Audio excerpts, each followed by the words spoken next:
이 시간 우리에게 주시는 하나님 말씀은 레위기 23장 23절부터 44절까지의 말씀입니다.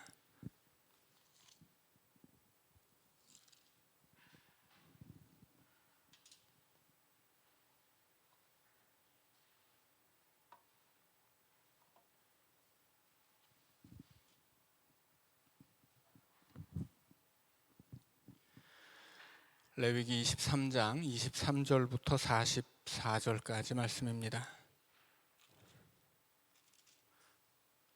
우리 한 절씩 교독하겠습니다. 여호와께서 모세에게 말씀하여 이르시되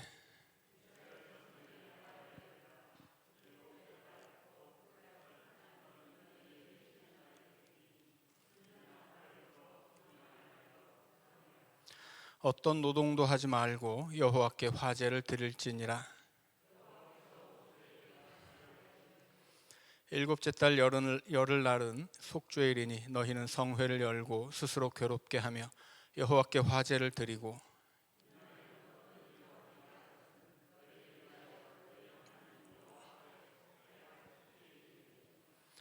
이날에 스스로 괴롭게 하지 아니하는 자는 그 백성 중에서 끊어질 것이라.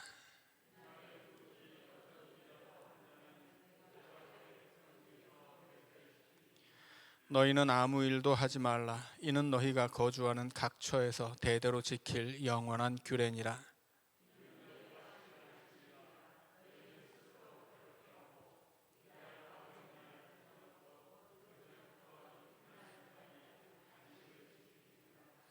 여호와께서 모세에게 말씀하여 이르시되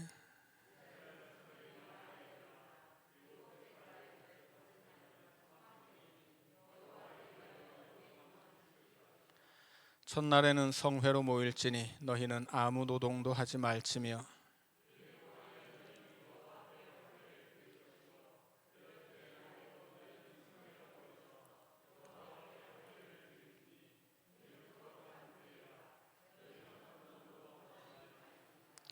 이것들은 여호와의 절기라. 너희는 공포하여 성회를 열고 여호와께 화제를 드릴지니 번제와 소제와 희생 제물과 전제를 각각 그날에 드릴지니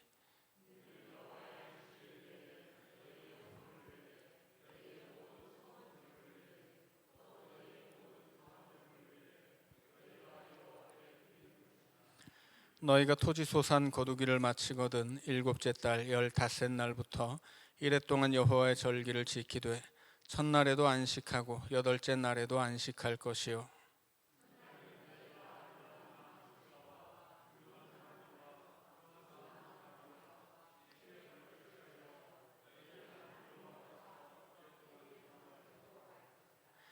너희는 매년 이래 동안 여호와께 이 절기를 지킬지니 너희 대대의 영원한 규례라. 너희는 일곱째 달에 이를 지킬지니라.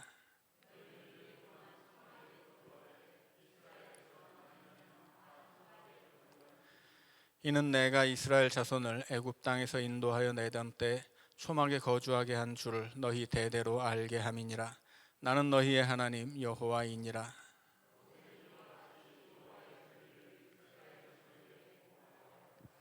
아멘.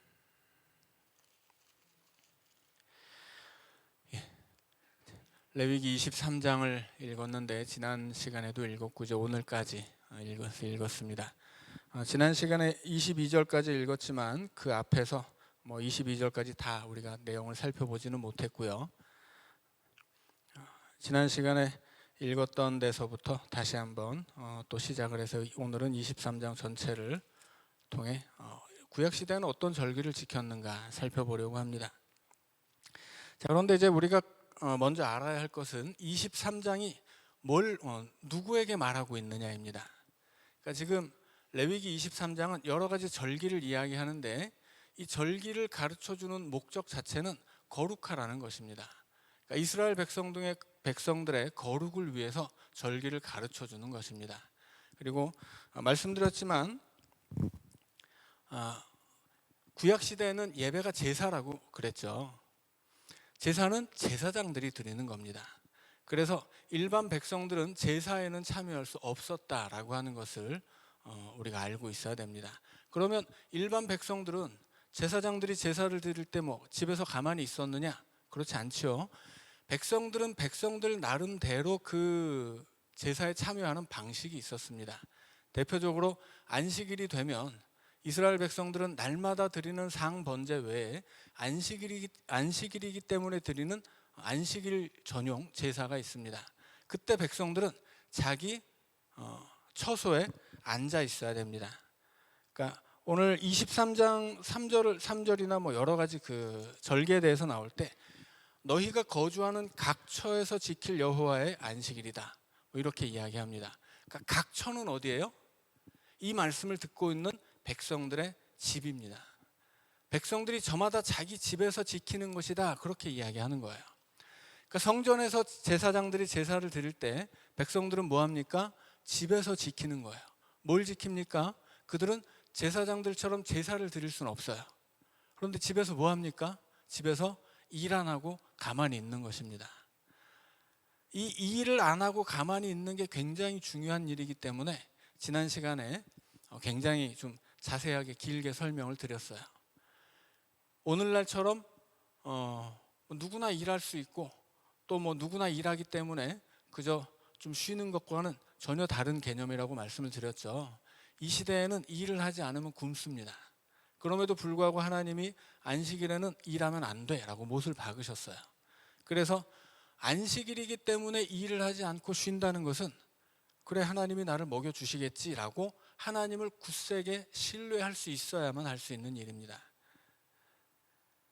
내가 안식일이기 때문에 쉬어도 하나님이 나를 굶게 하지 않는다. 설사 내가 굶더라도 나는 하나님의 백성이니 이날은 일하지 않는다. 그것이 하나님 백성들의 태도였습니다. 그러니까 우리가 안식일에 일을 안 한다고 해서 하나님이 먹여주신다고 믿는 것만 믿음이 아닌 거예요. 다니엘 어떻게 믿었습니까? 다니엘의 세 친구들 불구덩이에 들어가야 되는데 하나님이 우리를 지켜주신다 고백하잖아요. 거기에 붙는 단서가 뭡니까? 그러나 설사 하나님이 우리를 지켜주지 않는다고 하더라도 내가 이 불구덩이에 빠져서 그냥 불에 타 죽더라도 나는 왕 앞에 무릎 꿇지 않습니다. 그렇게 대답하죠. 그러니까 안식일에 일을 하지 않는 것은 하나님이 내가 안식일에 일을 하지 않아도 하나님이 나를 먹이심을 믿기 때문이지만 그렇다고 해서 무조건 먹게 되느냐, 그건 아니라고 하는 거예요. 오히려 이 안식일에 쉬는 것은 그래, 내가 하루 굶지 뭐, 이렇게 생각하는 거예요. 내가 굶어도 하나님이 내게 주신 법을 지키겠다, 이렇게 생각했던 것입니다. 그래서 이 절기들이 계속 나오는데 절기들마다 안식일이 껴있죠. 안식일이 아니어도 중요한 절기에는 노동을 일절하지 말라고 합니다. 그래서 여러 가지 절기들이 있지만 그 모든 절기의 공통점은 무엇이냐면 쉼입니다. 근데 이 쉼이 오늘 우리가 쉬는 그런 쉼이 아니에요. 이 쉼은 노동의 포기예요.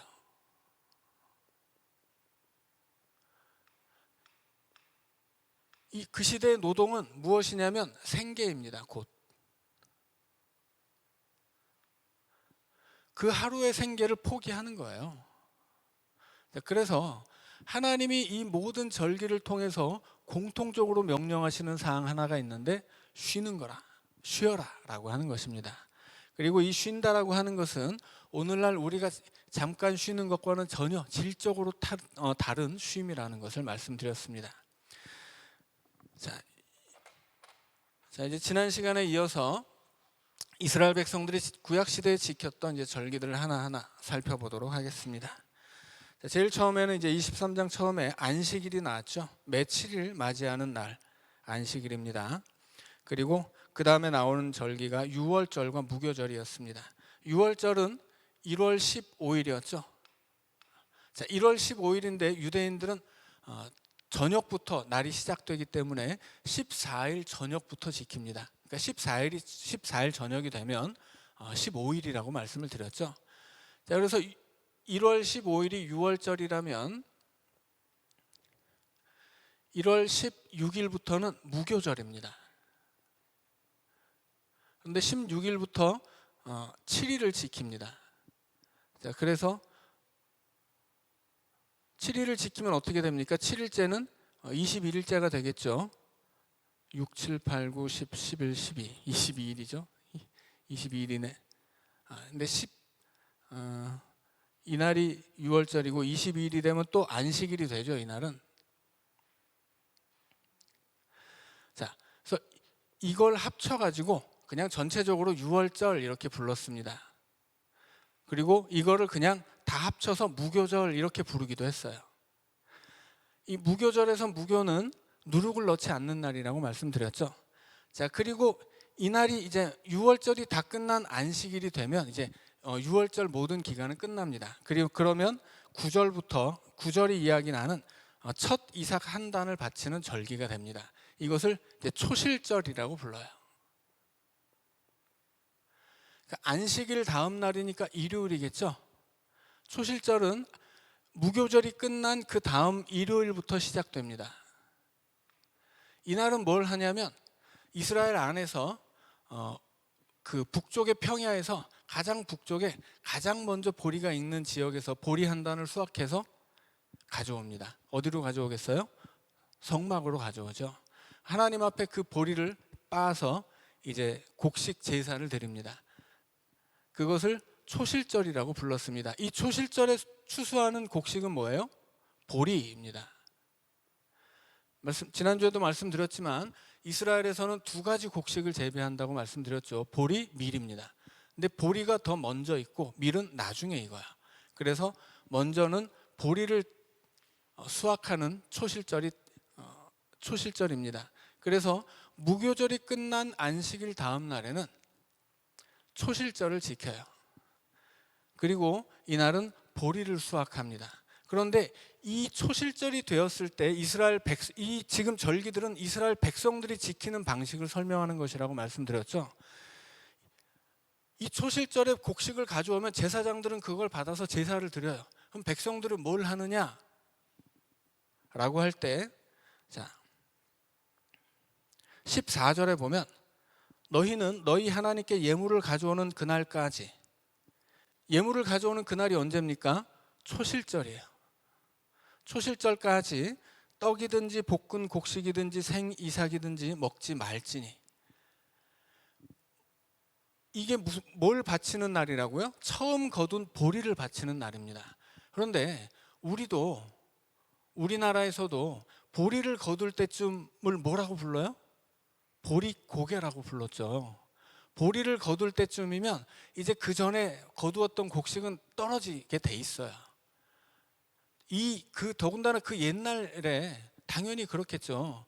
요즘처럼 곡식이 막 개량돼서 더 많은 곡식을 수확할 수 있을 때도 불과 수십 년 전에 보릿고개가 있었는데 이 수천 년 전에 당연히 보릿고개가 있었겠죠.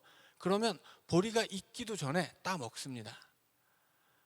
보리가 이렇게 피어나면 이렇게 달달하니까 잎을 그냥 먹기도 하고 그 잎으로 뭘 해 먹기도 하잖아요. 국을 끓여 먹기도 하고. 보리가 익으면 어떻게 합니까? 그거 가져다가 불에 구워서 먹기도 하고. 추수를 하기 전에 여튼 배가 고프니까 먹는단 말이에요. 그런데 지금 성경은 뭐라고 이야기합니까? 하나님 앞에 그 첫 번째 보리 한 단을 가지기 전에는 너희들 보릿고개여도 먹지 말아라, 이렇게 말씀하는 거예요. 처음 거둔 곡식을 하나님 앞에 들여서 감사하기 전에는 너희들 입에 넣으면 안 된다, 이렇게 이야기하는 것입니다. 그 시절에 보리를 거두기 직전이면 보릿고개예요. 정말 배가 고픈 때인데 배가 고파도 참으로 하는 거예요. 왜? 이 보리를 이제까지 키워주신 하나님 앞에 그 처음 첫 단을 드리고 감사하지 않았으니 그것을 너희 입에 넣으면 안 된다 하는 것입니다. 그래서 이 초실절에 제사는 제사장들이 드립니다. 백성들은 어떻게 이 초실절에 참여합니까? 곡식이 익어도 곡식이 익는데 배가 고파도 먹지 않는 거예요. 그렇게 백성들은 이 초실절에 참여하는 것입니다. 그래서 처음 익은 이 보리 한 단을 하나님 앞에 가지고 오면 무교절 마친 안식일 다음 날 이 보리 한 단을 가지고 이제 제사장이 그걸 가지고 제사를 딱 드리고 나면 백성들은 그 즉시로 보리를 수확해서 먹을 수 있다 하는 것입니다. 자, 그래서 14절에 보면 마지막 구절도 이는 너희가 거주하는 각 처에서 대대로 지킬 영원한 규례니라. 어디서 지킵니까? 각 처에서. 제사장들은 성막이나 성전에서 제사를 드려요. 백성들은 자기가 사는 집에서 각 처소에서 정해진 법에 따라 배가 고파도 첫 번째 보리단을 하나님 앞에 드리기 전까지는 그것을 참음으로써 초실절에 참여하는 것입니다. 자, 그러면 이제 말하자면 이제 23일이 되겠죠. 초실절은 23일이 될 거예요. 이제 일요일이고요. 그러면 이때 보리 한 단을 거둡니다. 그리고 그 보리 한 단을 뭐라고 부르냐면 오마르라고 불렀습니다. 이스라엘 백성들은 이걸 말하자면 이제 첫 번째 초실절이에요. 보리를 거두는 날이. 두 번째 초실절은 밀을 거두는 날입니다. 첫 번째 초실절을 맞이했을 때 그날을 일 오마르라고 불러요. 첫 번째 단을 거두었다는 것이죠. 그래서 이스라엘 백성들이 날마다 이 오마르를 셉니다. 하루 이틀 사흘 나흘. 그래서 일주일이 7일이고 그 7일을 7번 셉니다. 그래서 7 곱하기 7이 되는 거예요. 그러면 49죠. 7 곱하기 7을 센다고 해서 77절이라고 부르고요. 49일 다음 날이 50번째 날이기 때문에 이 날을 오순절 이렇게 부르기도 합니다. 자, 그래서 첫 번째 초실절을 지키면 그날부터 이스라엘 백성들은 1 오마르, 2 오마르, 3 오마르 그렇게 날짜를 계속 세요. 그래서 일주일 7일을 7번 셉니다. 7번 세면 무슨 날이 오는 거예요? 49일을 지내고 그 다음 날 50일 되는 날에 맥추를 밀을 추수하는 맥추절이 오는 것입니다. 그 맥추절을 7 곱하기 7을 쉬었으니까 77절이라고도 부르고 그 다음 날 오순절에 하나님 앞에 감사의 제사를 드렸기 때문에 오순절이라고 부르기도 했습니다. 그래서 이 세 가지는 맥추절, 77절, 오순절은 다 똑같습니다. 그리고 정확한 명칭은 두 번째 초실절입니다. 두 번째로 익는 곡식, 그 밀의 첫 단을 하나님 앞에 바치는 절기입니다. 자, 그래서 이 첫 번째 초실절을 마치면 50일 뒤가 맥추절, 77절, 오순절이 되는 것입니다. 자, 이 맥추절은 어떻게 지키느냐? 자, 본문의 말씀 21절을 보면 일단 성회를 공포하라 그렇게 이야기하죠. 성회를 공포하고 어떤 노동도 하지 말라. 두 번째가 노동의 금지죠. 그 다음에 세 번째가 뭐냐면 22절 말씀이에요.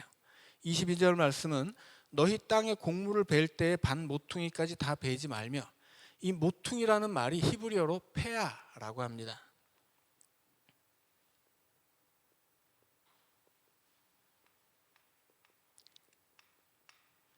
그래서 이 모퉁이가 페아인데 이 모퉁이라는 말을 따서 페아 법이라는 게 있어요.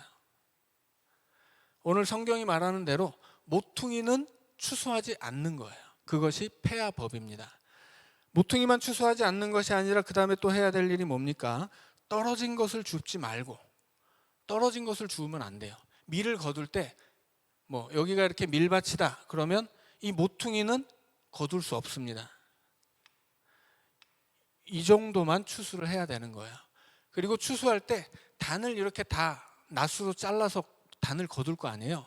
그럼 자르면서 떨어지는 게 당연히 많습니다. 적지 않아요. 그러면 그것은 거두면 안 된다라고 하는 거죠. 그럼 그걸로 뭐 합니까? 본문이 분명히 말씀하죠. 그것을 가난한 자와 거류민을 위하여 남겨두라. 그래서 밀을 거둘 때 모퉁이까지 거두지 말고 흘린 것도 거두지 말고, 이제 이 폐화법에 대해서 좀 더 자세히 설명하는 신명기 구절도 있는데, 예를 들어서 여기다가 이제 곡식을 거두고서 여기다 쌓아놓잖아요. 그리고 실수해서 이거 집으로 안 가져가면 놓고 온 것은 다시 가지러 갈 수가 없습니다.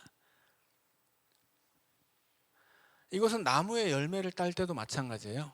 우리나라에서 까치밥이라고 남겨놓는 것들이 있죠. 이스라엘 백성들은 가난한 자의 밥을 나무에 매달아 놨습니다. 다 거두면 안 돼요. 우리가 잘 아는 세례 요한도 메뚜기와 석청을 먹었다고 하죠.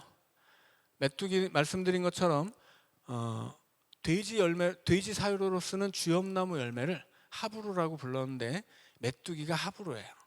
그래서 주엽나무 열매를 메뚜기라고 부릅니다. 탕자 이야기에서 탕자가 너무 배가 고파서 돼지를 치는 일을 했는데 돼지 먹이였던 그 주엽나무 열매를 먹으려고 했는데 그것도 못 먹었다 이렇게 이야기하죠. 그 주엽나무가 세례 요한이 먹고 살았던 메뚜기예요. 그러면 석청은 뭡니까? 말 뜻대로 하면 뭐 돌에서 나는 꿀인데 뭐 그런 게 있을 리가 없죠. 석청은 대추야자 열매를 거둘 때 그것이 떨어져서 돌틈에 끼면 그거 다 가져갈 수가 없거든요. 가난한 사람들이 그거를 이제 다 주워다가 먹습니다. 그래서 세례 요한은 그렇게 주엽나무 열매와 폐하법에 의해서 남겨진 대추야자 열매를 먹고 살았다, 그런 이야기입니다. 그래서 이 폐하법이 가난한 사람들을 위한 법이에요. 맥추절이 되면 제사장들은 하나님 앞에 정해진 방식대로 제사를 드립니다. 뭐 곡식도 바치고 뭐 무슨 짐승도 바치고 해요. 백성들은 어떻게 지킵니까? 백성들이 맥추절을 지키는 방식은 자기 밭에서 다 거두지 않는 거예요. 그러니 제사장들은 제사장들의 방식으로 예배를 드리고 백성들은 백성들의 방식으로 예배를 드리는 거예요. 백성들이 맥추절에 참여하는 방식은 수확을 거둠에 있어서 이거 다 내 것이다 다 가지지 않고 어려운 이웃들을 위해서 남겨주는 것입니다. 그것을 남겨줌으로써 그들은 하나님 앞에서 맥추절을 지키는 거예요. 자, 그 다음에 23절부터는 나팔절 이야기가 나옵니다. 일곱째 달 곧 그 달 첫 달입니다. 유대인들에게 7월은 굉장히 바쁘고 의미 있는 날입니다. 왜냐하면 7월에 굉장히 많은 명절이 있기 때문이죠.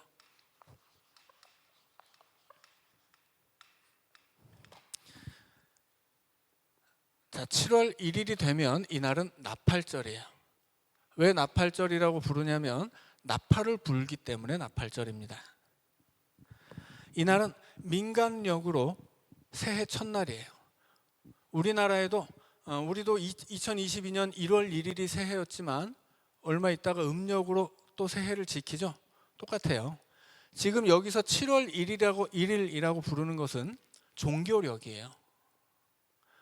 이 종교력은 6월절에서 시작합니다.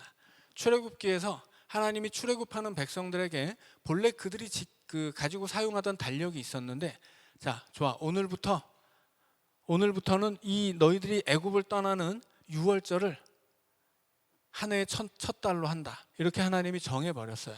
그래서 이스라엘 백성들은 본래는 첫째 달이 아니었는데 6월절이 있는 달을 첫째 달로 지키게 됩니다. 그래서 그것이 종교력이에요. 그리고 종교력으로 7월 1일이 되면 민간력으로 1월 1일이에요. 그래서 이날은 나팔절이라고 부릅니다. 뭐 히브리어는 샤나토바라고 하는데 말하자면 굿이어 이런 거예요. 해피 뉴 이어 이런 거죠. 자, 그래서 나팔절은 새해 첫날이고, 새해 첫날은 나팔을 불고 그날도 아무것도 하지 않아야 돼요. 새해 첫날 아무것도 하지 않는 이유는 무엇이겠습니까? 올 한 해도 하나님이 우리를 먹이신다 고백하는 거예요. 우리 지난 주일 우리가 시편 127편 이야기도 했었죠. 하나님이 함께 세우고 함께 지키면 하나님이 사랑하는 자들은 잠을 자도 좋다 말씀드렸죠. 내가 잠을 자는 동안에도 내가 가야 할 곳으로 가는 것이고, 내가 좀 쉬는 동안에도 하나님이 내가 세워야 될 집을 함께 세워주시기 때문이에요. 그러니까 새해 첫날 이 한 해를 하나님 앞에 온전히 맡기겠습니다 고백하면서 그냥 일을 쉬어버리는 거예요. 이날 일해야 다음 날 먹을 텐데 이 한 해 하나님의 은혜 가운데 내가 잘 먹고 잘 살 줄 믿습니다 라고 그냥 일을 안 해버리는 거예요. 그래서 일을 안 하는 그 행위로 말미암아 하나님이 내가 하나님의 은혜로만 살겠다는 고백을 하는 것입니다. 그래서 이스라엘 백성들이 그렇게 노동을 하지 않는 것, 그것 자체가 그 시대의 이스라엘 백성들에게는 굉장히 커다랗고 굉장히 커다란 신앙의 결단이요 고백이었다라고 하는 것을 우리가 알아야 되겠습니다. 자, 26절에는 속죄일이 나오죠. 7월 15일이 되면 7월 10일이 되면 속죄일입니다.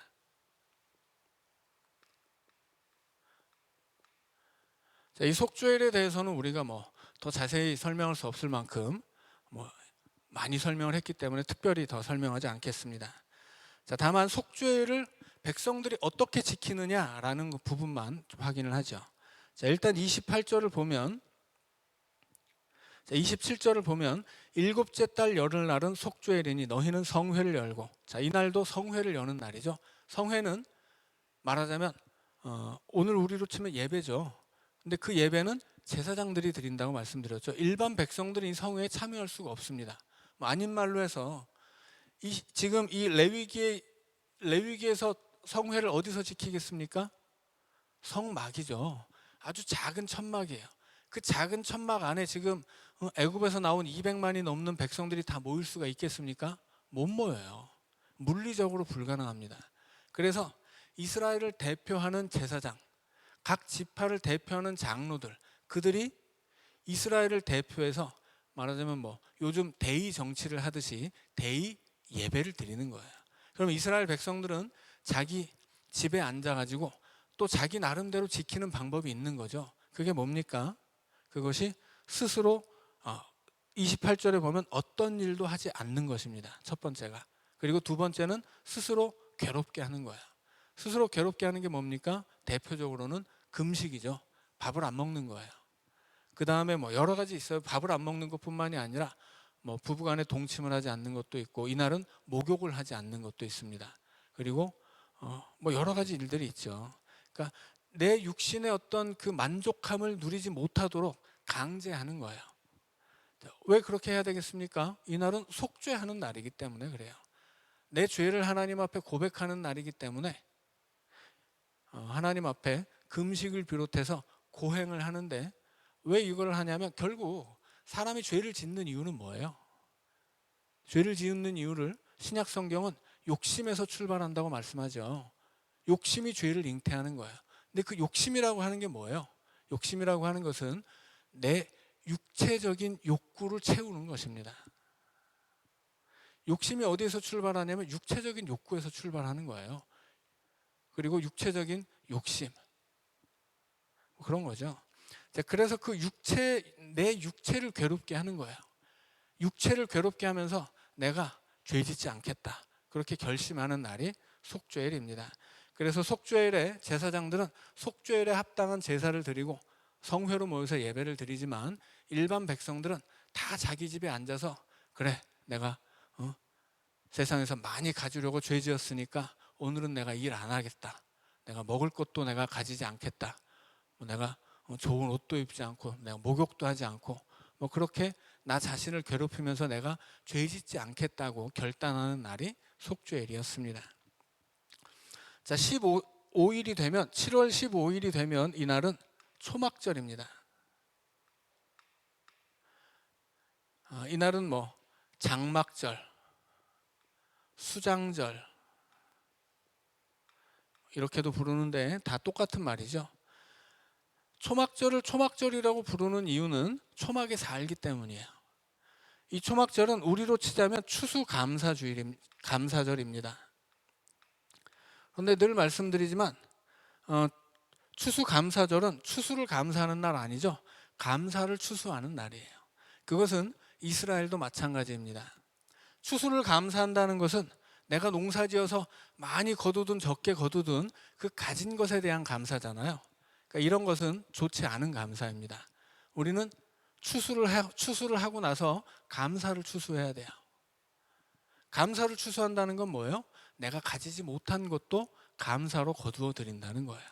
내 삶의 모든 것에 대해서 감사하고 그 감사를 거두어서 하나님 앞에 드리는 날, 그날이 감사를 추수하는 추수감사절입니다. 그래서 추수감사절이 되었다고 해서 내가 어떤 은혜를 받았나 세워보면 어리석은 일이에요. 그것은 잘못된 감사입니다. 내가 어떤 은혜를 받았나 이렇게 생각한다는 건 뭐예요? 내 삶에 어떤 것은 좋은 것이고 어떤 것은 나쁜 것이라고 생각하는 거예요. 그런데 하나님 뭐라고 이야기하십니까? 모든 것이 합력하여 선을 이룬다고 그래요. 그렇기 때문에 감사함으로 받으면 버릴 것은 없다. 그렇게 말씀합니다. 우리의 삶, 우리가 하나님의 백성이고 혹은 하나님의 자녀이고 그래서 우리의 삶이 하나님의 은혜와 섭리 안에 있다면 우리의 삶은 모든 것이 하나님께 받은 거예요. 받지 않은 것이 없습니다. 내게는 뭐 좋은 것도 있고 나쁜 것도 있지만 좋은 것도 나쁜 것도 다 하나님이 우리에게 주신 거예요. 왜 좋은 것 나쁜 것을 주시겠습니까? 그 모든 것을 합력하여 선을 이루도록 하려고.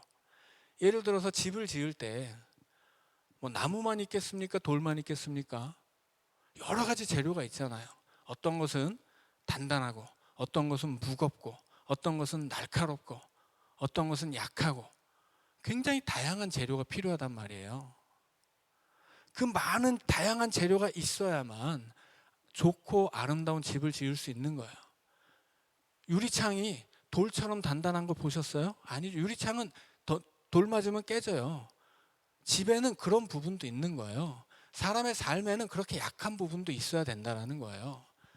약한 것도 있고 강한 것도 있고 좋은 것도 있고 나쁜 것도 있고 내가 원하는 것도 있지만 원치 않는 것도 있어요. 그 모든 게 인생이죠. 하나님은 그 모든 우리의 인생의 재료를 가지고서 아름다운 집을 지어주세요.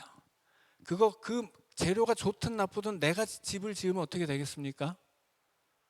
내가 집을 지을 줄 모르는 사람인데 집을 지으면 어떻게 돼요? 망하는 거죠. 그러니 우리의 인생은 하나님과 함께 지어야 돼요. 우리 인생의 집은. 그게 시편 127편이 말하는 것입니다. 우리는 인생을 여러 차례 살아본 적이 없잖아요. 처음 사는 겁니다. 그러니 우리는 인생에 대해서 아마추어예요. 경험이 없습니다. 그것은 뭐 애들이든 어린이든 어른들이든 마찬가지죠. 우리는 내 인생의 집을 지어본 적이 없어요. 그래서 하나님과 함께 지어야 합니다. 하나님은 우리 인생의 설계도를 가지고 있는 분이시거든요. 내 인생을 나라는 존재를 계획하고 내 인생의 밑그림을 그려놓으신 분이세요. 그러니 하나님이 우리 인생의 건축가이십니다. 하나님이 설계도를 그려놨기 때문에 하나님과 함께 짓지 않고 나 혼자 이 인생을 어떻게 지어야 할 줄도 모르면서 아무렇게나 지으면 그 인생은 망하는 거예요. 그러니까 하나님과 함께 지어야 합니다. 그래서 우리 인생에는 여러 가지 재료가 있는데 어떤 것은 딱 보면 저건 약해서 싫어, 저건 아프니까 싫어, 이건 힘드니까 싫어, 이렇게 싫어하는 것들이 있단 말이에요. 우리가 만나는 사람도 어떤 사람은 좋은 사람이 있지만 어떤 사람은 또 나쁘잖아요. 어떤 사람은 나를 기분 좋게 하지만 어떤 사람은 나를 마음 아프게 하거든요. 그래서 우리는 내가 싫어하는 것들은 버리고 싶어요. 근데 하나님 뭐라고 말씀하십니까? 감사함으로 받으면 버릴 것 없다. 디모데전서 4장 4절의 말씀이에요. 감사함으로 받으면 버릴 것이 없습니다. 하나님은 그것을 다 모아서 선하게 합력하여 선하게 하실 것이거든요. 그래서 우리는 한 해의 추수를 결실하는 날, 추수를 감사하는 것이 아니라 감사를 추수하는 거예요. 내 삶의 모든 것이 하나님의 은혜와 섭리 안에 있음을 고백하고 내가 좋아하는 것이든 나쁜 것이든 여튼 그것들 일일이 하나하나 다 감사해서 그 감사를 추수해서 하나님 앞에 드리는 거예요. 그게 우리의 추수 감사절이고 구약 시대에는 초막절이었습니다. 그래서 이스라엘 백성들도 이 추수 감사절이 되면 추수를 감사하지 않아요. 오히려 추수한 것을 버립니다. 옆으로 이렇게 밀어둬요. 버리는 게 아니라. 추수 감사절은 우리나라에서 우리 민족의 추수 감사절이 언제예요? 한가위죠. 한가위를 향해서 우리 조상들은 뭐라고 이야기했냐면 더도 말고 덜도 말고 늘 한가위만 같아라. 그렇게 이야기합니다. 어느 나라나 마찬가지예요. 추수를 하는 계절은 한 해에 가장 풍성한 시간입니다. 왜 풍성해요? 추수한 것이 있기 때문이죠. 그런데 이스라엘 백성들은 초막절이 되면 초막을 짓습니다. 초막을 짓는데 지금 가장 풍성한 시간이니까 초막을 아름답게 짓는 것이 아니에요. 초막을 일부러 얼기설기 지어야 돼요. 그래서 율법에 의하면 밤에 초막에 누웠을 때 이 얼기설기 지은 이 초막 천정 사이로 별이 10개 이상 보이게 해야 된다. 규정이 있습니다. 그러니까 이 초막이라고 하는 것은 정말 뭐라고 해야 될까요? 가장 가난한 모습이에요. 얼기설기 지은 초막에 거하면서 밤하늘의 별을 봐야 돼요. 그만큼 이 초막은 형편없이 지어야 합니다. 한 해 가장 풍성한 때 가장 가난한 모습이 되는 거예요. 왜 그렇게 해야 되겠습니까? 그 풍성함에 빠지면 안 되기 때문입니다. 혹은 어떤 해는 농사를 망칠 수도 있잖아요. 그럼 사람들 마음이 얼마나 좋지 않겠어요. 올해는 망했네, 절망하고 낙심할 수 있겠죠. 적게 거두었다고 낙심 속에 있거나 많이 거두었다고 그 많음의 풍성함 속에 머물면 안 된다는 뜻입니다. 여튼 그것을 떠나야 돼요. 떠나서 어디로 갑니까? 초막으로 가는 거예요. 이 초막에 대해서 성경은 뭐라고 이야기하냐면 43절에서 이는 내가 이스라엘 자손을 애굽 땅에서 인도하여 내던 때에 초막에 거주하게 한 줄을 너희 대대로 알게 함이니라. 초막에 거주하면서 뭘 알아야 돼요? 그 옛날 하나님이 우리 조상을 애굽에서 구원해서 가나안으로 이끌어 주셨고, 이 가나안 땅으로 오는 그때 우리는 광야에서 초막을 짓고 살았었구나 라는 것을 기억하게 하는 것입니다. 이걸 기억함으로써 얻는 교육의 효과는 무엇이겠습니까? 지금 농사를 짓고 그것을 다 거두어서 가장 풍성한 시간이지만 그 풍성함의 즐거움보다 하나님이 우리를 구원하신 그 구원의 은총에 대한 감사를 먼저 앞세우는 거예요. 내가 지금 많은 것을 가지고 있지만 이 많은 것, 내가 가진 많은 것보다 하나님이 우리에게 베풀어 주신 구원의 은혜가 더 감사하다, 그렇게 고백하게 하는 것입니다. 반대로 한 해, 어떤 해는 농사를 망칠 수도 있겠죠. 망쳤다고 해보세요. 아, 큰일 났네.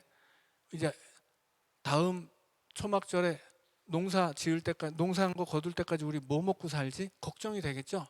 그때 뭘 생각하는 거예요? 걱정할 필요 없어.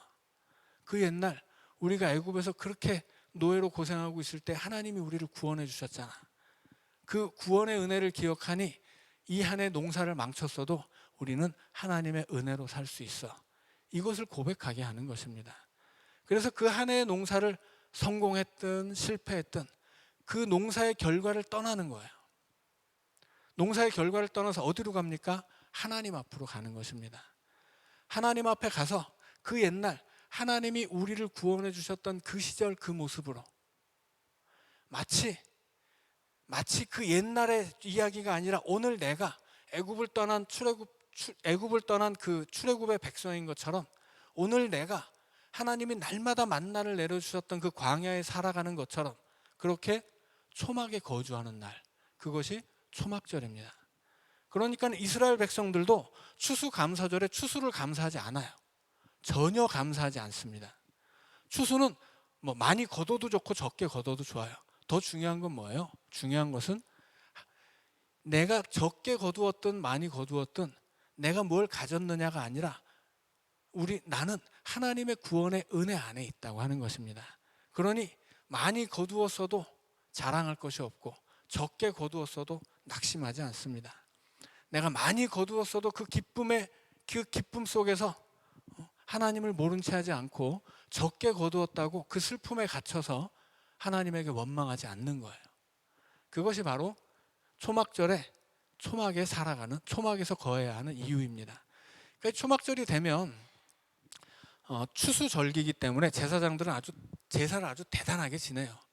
초막절 첫날에는 소를 13마리를 바칩니다. 그리고 양을 12마리를 바쳐요. 이게 이제 민수기 30장에 보면 나와 있는 이야기예요. 그래서 초막절 첫날에는 소 13마리, 양 12마리, 뭐 염소 몇 마리, 이런 식으로 엄청난 제물을 바치는데, 이제 소 제물의 숫자가 하루하루 줄어들어서 마지막 날에는 소 7마리와 나머지 제물들을 이제 바치는 방식으로 제사를 드려요. 여튼 합치면 이 초막절에 하나님 앞에 엄청난 제물을 드립니다. 추수의 절기니까 이제 많이 있는 때니까 많이 드릴 수 있는 거죠. 여튼 제사장들은 그렇게 하나님 앞에 이 초막절 절기 내내 어마어마한 제사를 드려요. 그럼 백성들은 그 제사에 참여할 수는 없지만 초막을 짓고 다 초막으로 들어가는 거예요.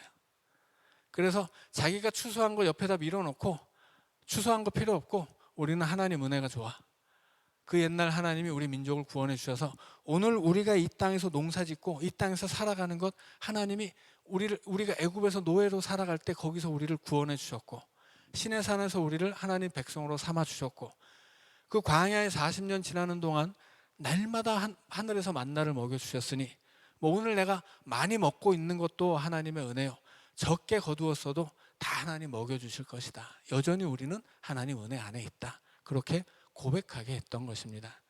그래서 이 모든 절기는 하나님의 은혜를 기억하게 하는 날들이에요.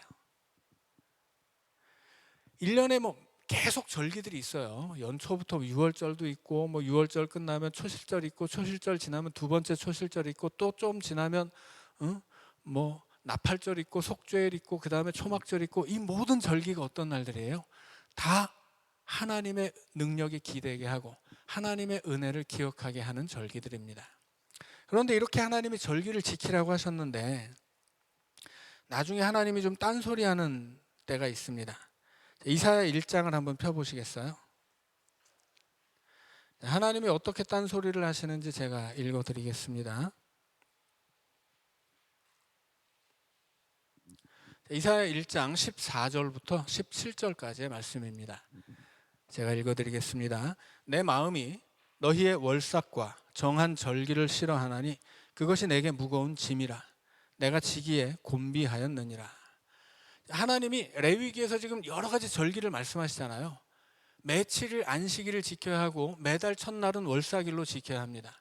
그리고 그 외에도 절기들이 많아요. 그런데 하나님 뭐라고 말씀하세요? 너희의 월삭과 정한 절기들 싫다. 너희들이 내 앞에서 지키는 절기가 나에게는 짐이다. 뭐 아모스나 미가 선지자가 했던 말씀을 빌려오면 아주 꼴도 보기 싫어. 절기 때 제물 바친다고 그거 태우는 냄새는 아주 역겨워. 너희들이 지은 그 성전의 문을 닫아버렸으면 좋겠다.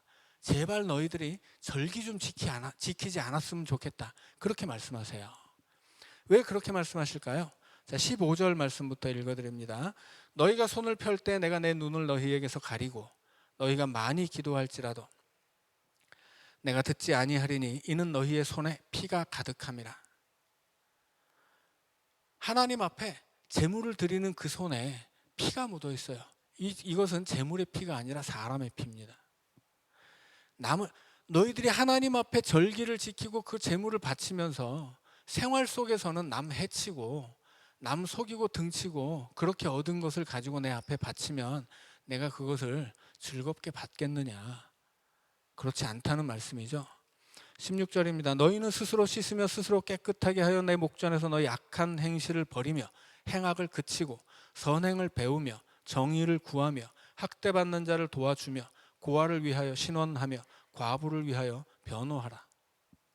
무슨 얘기입니까? 예배만 드리지 말고 생활도 똑바로 살아라 하는 이야기입니다. 하나님 앞에 절기를 드릴 때는 대단하거든요. 예를 들어서 뭐 소를 막 열 몇 마리씩 드릴 때도 있잖아요. 하루에 소를 태우면 여러분 고기 구우면 냄새가 얼마나 좋습니까? 소 한 마리를 태우면 그 냄새가 어마어마하겠죠. 그 옛날에 먹을 거 없던 시절에 소를 태워서 그 소고기 굽는 냄새가 나면 얼마나 침이 흘렀겠어요. 근데 하나님은 그 맛있는 냄새가 역겹다고 하세요. 왜냐하면 그렇게 제사 드리는 사람들의 삶에 이웃의 피가 묻어 있기 때문이에요. 하나님 앞에 예배하는 사람들이 세상에 나가서는 남 속이고 부당한 이익을 취하기 때문입니다. 그렇게 지키는 절기는 필요 없다는 거예요. 하나님이 이스라엘 백성들에게 이렇게 많은 절기를 가르쳐 주신 이유는 뭐예요? 하나님의 백성으로 거룩하게 살라는 것입니다. 그런데 하나님 앞에 거룩하게 살아야 될 백성들이 제사는 거룩하게 드렸으면서 그 다음날 세상에 나가서는 남을 속이고 해치고 남의 것을 빼앗고 그렇게 살면 안 되는 거죠. 그러면 하나님 앞에서 지키는 절기도 아무 의미 없다, 그런 이야기입니다. 그러니 하나님의 백성들은 예배만 거룩하게 지키는 것이 아니라 우리의 생활을 거룩하게 살아갈 수 있어야 한다는 것입니다. 그래서 모이는 예배가 있고 흩어지는 예배가 있죠. 우리는 주일이 되면 11시에 모이잖아요. 그것은 모이는 예배예요. 12시가 되면 흩어지죠. 그것은 흩어지는 예배입니다. 흩어지는 것도 예배예요. 모이는 것만 예배가 아니라. 예배를 위해서 모였을 때 그 거룩했던 모습으로 하나님 앞에 찬양을 드리고 기도하고 그 거룩했던 모습으로 세상에 나아가서도, 집에 가서도 그 모습 그대로, 일터에 가서도 그 모습 그대로, 이웃을 만날 때도 그 모습 그대로 그렇게 살라 하는 것입니다. 그래서 그렇게 흩어져서 예배드리는 사람들이 다시 모였을 때 그 예배가 하나님이 기쁘시게 받으시는 모이는 예배가 되는 거예요. 그리고 그렇게 모이는 예배를 통해서 우리는 흩어질 준비를 합니다. 흩어져서 살면서 믿음을 지키고 세상의 유혹을 이겨낼 준비를 하는 거죠. 우리 자신을 모이는 예배를 통해 다듬는 거예요. 지난 일주일 세상에 살면서 무너졌던 내 믿음, 내 마음에 묻어있는 이 죄된 것들, 이거를 모여서 다 씻고 이 무너진 믿음 다시 일으켜 세우고 영적으로 힘을 내서 그리고 다시 세상으로 파송을 받는 거야. 그리고 세상에 나아가서 믿음으로 살면 그 믿음의 삶이 흩어지는 예배가 되는 것입니다. 그러면 하나님이 우리가 다시 모여서 예배를 드릴 때 이사야의 말씀처럼 그렇게 화내실 일이 아니죠. 그러면 하나님이 우리의 예배를 기쁘게 받아주시는 것입니다. 그래서 우리가 절기를 지키고 예배를 드리고 혹은 기도를 하고 찬양을 하고 다 좋아요. 하나님이 기뻐하시는 것들이죠. 그런데 그 하는 모습 그대로, 하나님이 우리의 찬양을 기뻐하시는데 찬양하던 모습 그대로 이웃과 만나고 가족들과 화목하게 살고 그렇게 해야 된다는 것입니다. 그래야 우리의 믿음이, 우리의 예배도 찬양도 기도도 우리가 지키는 절기도 그래야 온전하다 하는 것입니다. 자, 기도하고 마치겠습니다. 사랑의 하나님, 구약의 백성들에게 많은 절기를 가르쳐 주시고 매번 다가오는 그 절기를 통해 하나님 앞에 무릎 꿇으며 또 하나님 앞에 내 인생을 맡기며 하나님을 찬양하고 감사하며 살게 하셨으니 오늘 우리도 매 주일 만나는 주의 날을 통해 우리가 지키는 신앙의 여러 절기들을 통해 하나님 만나게 하시고 우리의 믿음이 온전히 세워져 가게 하여 주옵소서. 우리 구주 예수님 이름으로 기도하옵나이다. 아멘. 하늘에 계신 우리 아버지, 아버지의 이름을 거룩하게 하시며 아버지의 나라가 오게 하시며 아버지의 뜻이 하늘에서와 같이 땅에서도 이루어지게 하소서. 오늘 우리에게 일용할 양식을 주시고 우리가 우리에게 잘못한 사람을 용서하여 준 것 같이 우리 죄를 용서하여 주시고 우리를 시험에 빠지지 않게 하시고 악에서 구하소서. 나라와 권능과 영광이 영원히 아버지의 것입니다.